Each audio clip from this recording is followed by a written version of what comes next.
nga se ti je shok i vërtet. Në mënyrë që të na mësoj projektet e mëdha nuk realizohen me një shoqëri, edhe pse mund të qëndrojnë afër teje. Por dohet nuk është shoqëri e vërtet ajo shoqëri që për pak për shumë ngre dyshime mbi ty. Ai 20 vite ka ngrënë dhe ka pirë me ty, e del dikush i thot diçka, ti me një herë fillon dyshosh, mos ndoshta e vërtet është kjo. Ebu Bekri është shembull i konkret si duket jetë rakimi jonë. Në momentet kur neve të cënohet deri i shokut tonë, kur ne vërtet e njohim që nuk është i tillë. Vërtet e dim që nuk është i tillë, atëherë nëse ne heshtim përballë të vërtetës tha Resulullahi alayhis salam, jemi shejtana me mic. Nëse ne e dim që kjo nuk është ashtu, mirë po për hatër se po prishim diçka edhe heshtim dhe lejojmë që një mashtrues të folë me akuza, të shpik mbi derin e dikujt, mbi moralin e dikujt, e ne heshtim pse s'po mundemi me aktivapin, atëherë jemi shejtana me mic.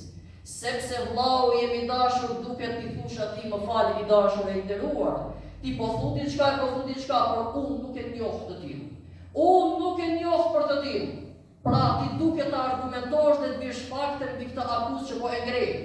Sepse nuk mundesh ti të flasësh kështu paushall, edhe të cënosh nderin e të tjerëve, të fliqish moralin e të tjerëve, ti akuzosh të tjerët siç ty të është kujtuar për inate personale.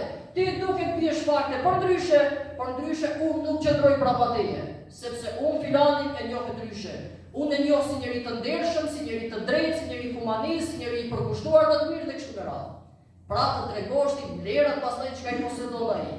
Sepse kështu ishte pra Ebu Bekri me Muhammed Mustafa alayhis salam. Dhe Israja e Mirajit na mëson këtë që nëse dëshiron të realizosh projekte të mëdha, të vendosh një sistem të mirë, të duke për rreth veti shok si Ebu Bekr as-Siddiq radhiyallahu anhu, të cilët jo gjatë rrugës të lënë në balët, të cilët jo gjatë rrugës të ngrihen me një herë pegesa, të cilët jo gjatë rrugës për pak më shumë dhe hidrohen edhe ta kthej shpinën.